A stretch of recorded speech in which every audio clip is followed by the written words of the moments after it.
नमस्कार। आज हम एक बहुत ही गहरे और हैरान करने वाले सवाल की तह तक जाएंगे। वो ये कि एक ऐसी सभ्यता जिसे दुनिया ज्ञान की भूमि मानती थी, उसने अपनी ही सबसे बड़ी दौलत यानी अपने ज्ञान को आखिर खो कैसे दिया। ये भारत के बौद्धिक इतिहास की शायद सबसे बड़ी और अनसुलझी पहेली है। और यही वो विरोधाभास है जो आज की हमारी पूरी बातचीत का सेंटर पॉइंट है।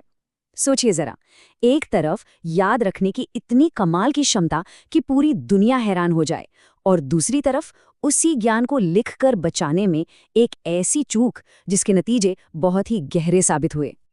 तो चलिए इस गिरावट को थोड़ा समझते हैं। भारत को हमेशा से ज्ञान की भूमि कहा गया। वेद यहीं रचे गए, गणित, आयुर्वेद, दर्शन सब यहीं जन्मा। लेकिन एक कड़वा सच ये भी है कि भारत ने ज्ञान का सृजन तो बेहिसाब किया, पर उसे हमेशा के लिए सहेजने में, उसका स्थायी संरक्षण करने में कहीं न कहीं चूक गया। और इस पूरी कहानी की जड़ में सिर्फ एक वजह है, लिखित शब्दों के बजाय याद रखने की परंपरा पर, यानी मौखिक परंपरा पर हद से ज्यादा निर्भर हो जाना। यही वो एक चीज थी जिसने भारत के ज्ञान के भविष्य की दिशा तय कर दी। अब एक बात साफ कर लेते हैं, मौखिक परंपरा को कोई पुरानी या पिछड़ी हुई चीज समझना बहुत बड़ी गलती होगी। असल में ये अपने समय की एक बहुत ही एडवांस तकनीक थी। इसे एक जीती जागती ह्यूमन लाइब्रेरी की तरह समझिए, जहां किताबें नहीं बल्कि इंसानों के दिमाग में ज्ञान को सहेज कर रखा जाता था। और ये कोई मामूली रटना नहीं था। वेदों के घन पाठ और जटापाठ जैसे बेहद मुश्किल तरीके बनाए गए थे ताकि ये पक्का हो सके कि एक अक्षर, एक मात्रा भी इधर से उधर न हो। गुरु शिष्य परंपरा में सालों की कड़ी मेहनत और अभ्यास लगता था। यहाँ पर परफेक्शन ही सब कुछ था। सिस्टम तो ये कमाल का था, पर इसमें एक बहुत बड़ी, कह सकते हैं, एक जानलेवा कमजोरी थी। ये पूरा का पूरा सिस्टम सिर्फ एक शर्त पर टिका हुआ था। और वो शर्त क्या थी? वो थी समाज में शांति और राजनीतिक स्थिरता। जब तक समाज स्थिर रहता, माहौल शांत रहता, ज्ञान की ये मशाल एक पीढ़ी से दूसरी पीढ़ी तक आसानी से पहुंच जाती थी। लेकिन जैसे ही समाज में उथल-पुथल होती, ये नाजुक कड़ी टूटने लगती थी। और इतिहास हमें बताता है कि ऐसी स्थिरता हमेशा नहीं रहती। जब राजनीतिक आक्रमण हुए, राजवंश बदले, गुरुकुलों को नष्ट किया गया और विद्वानों को या तो भागना पड़ा या उनकी हत्या कर दी गई, तब इस परंपरा की सबसे बड़ी कमजोरी सामने आई। क्योंकि जब ज्ञान को सहेजने वाला इंसान ही नहीं रहा, तो ज्ञान भी उसी के साथ हमेशा के लिए खत्म हो गया। तो यहाँ आकर एक बहुत बड़ा और जरूरी सवाल खड़ा होता है कि आखिर इतने कम ग्रंथ लिखे ही क्यों गए? इस अलिखित इतिहास के पीछे असल वजह क्या थी? मतलब ये सवाल तो मन में आएगा ही कि अगर पता था कि ये सिस्टम इतना नाजुक है, तो लिखने को एक बैकअप की तरह इस्तेमाल क्यों नहीं किया गया? इसका जवाब उतना सीधा नहीं है। इसके पीछे कुछ बहुत गहरे सामाजिक और व्यवहारिक कारण छिपे हैं। पहला और शायद सबसे बड़ा कारण था डर।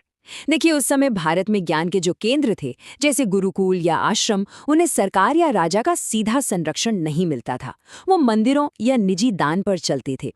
इसका नतीजा ये होता था कि जब भी कोई हमला होता, तो हमलावरों का सबसे पहला निशाना यही ज्ञान के केंद्र यानी पुस्तकालय और विद्वान बनते थे। तो इससे हुआ क्या?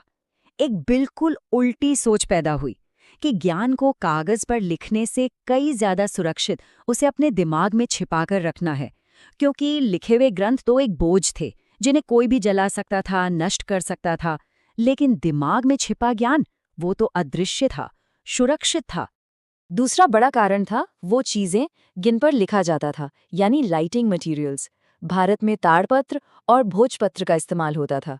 ये बहुत नाजुक होते थे, नमी से गल जाते थे और इनकी बार बार हाथ से नकल करनी पड़ती थी। वहीं दूसरी तरफ चीन, ग्रीस या इस्लामिक दुनिया में कागज और चर्मपत्र जैसी ज्यादा टिकाऊ चीजें थी, और साथ में उन्हें बचाने के लिए राज्य का समर्थन भी था। तो ये तो हो गए कारण, लेकिन अब बात करते हैं इसके नतीजों की, इसके अंजाम की। लिखने के बजाय सिर्फ याद रखने के इस रास्ते को चुनने की भारत को क्या कीमत चुकानी पड़ी? इसका असर बहुत ज्यादा गहरा और दूर तक जाने वाला था। यहाँ एक बुनियादी फर्क बिल्कुल साफ दिखता है। भारत में ज्ञान को बचाना समाज या धर्म की जिम्मेदारी मानी गई, जबकि चीन, इस्लामिक दुनिया या यूरोप में ये काम सीधे सीधे राज्य ने अपनी जिम्मेदारी समझा। और जब राज्य ज्ञान को संरक्षण देता है तो वो बगदाद के बैत अल हिकमा जैसे बड़े बड़े संस्थान बनाता है। लेकिन जब ये सिर्फ समाज पर निर्भर हो तो अस्थिरता के एक झटके से ही सब बिखर जाता है। इसका नतीजा ये हुआ कि हर तरह का ज्ञान बच नहीं पाया। जो बचा वो चुनकर बचा। एक अंदाजे के मुताबिक एक बहुत बड़ा हिस्सा, करीब 60%, हमेशा के लिए खो गया। जो ज्ञान बचा वो ज्यादातर या तो धार्मिक था या ब्राह्मणवादी दर्शन से जुड़ा था। मतलब वो ज्ञान जिसे याद रखना और एक खास वर्ग के अंदर फैलाना आसान था। तो सवाल उठता है कि आखिर हमने खोया क्या? जो ज्ञान हमेशा के लिए मिट गया वो कौन सा था? वो था लोक विज्ञान, धातु बनाने और जल प्रबंधन जैसी प्रैक्टिकल तकनीकी जानकारी, कारीगरों की पीढ़ियों की कला, स्वास्थ्य और खेती से जुड़ा महिलाओं का पारंपरिक ज्ञान और न जाने कितने जनजातीय दर्शन।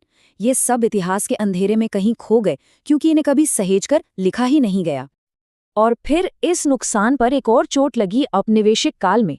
जब अंग्रेज आए और उन्होंने लिखित सबूत मांगे तो भारत की ये हजारों साल पुरानी मौखिक परंपरा को ज्ञान का दर्जा ही नहीं दिया गया।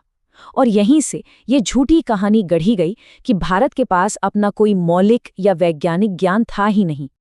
इस नुकसान का पैमाना कितना बड़ा था, इसका एक अंदाजा इस आंकड़े से लगाइए, 70%। एक अनुमान के मुताबिक आयुर्वेद जैसी महान परंपरा का भी करीब 70% हिस्सा हमेशा के लिए नष्ट हो चुका है। आज हमारे पास जो कुछ है वो उस विशाल ज्ञान के महासागर की कुछ बची खुची बूंदें हैं। ये दिखाता है कि जो चीज़ कभी लिखी ही नहीं गई उसके नुकसान का सही अंदाजा लगाना भी नामुमकिन है। तो इस पूरे ऐतिहासिक विश्लेषण से आज हम क्या सीख सकते हैं? क्योंकि ये सिर्फ इतिहास की एक कहानी नहीं है, ये हमारे आज और आने वाले कल के लिए एक बहुत बड़ी चेतावनी है। सबसे बड़ा और सीधा सबक तो ये है कि ज्ञान को सिर्फ याद रखना, चाहे कितनी भी अच्छी तरह से क्यों न हो, काफी नहीं है। याददाश्त इंसान के साथ खत्म हो जाती है, लेकिन लिखा हुआ शब्द सदियों तक, पीढ़ियों तक जिंदा रह सकता है। ज्ञान की असली सुरक्षा उसे लिखने में है, उसे संस्थागत तरीके से बचाने में है और उसे ज्यादा से ज्यादा लोगों के साथ साझा करने में है, ताकि वो किसी एक इंसान, एक समूह या एक पीढ़ी के साथ ही खत्म न हो जाए। और आखिर में ये सवाल हम सबके लिए है।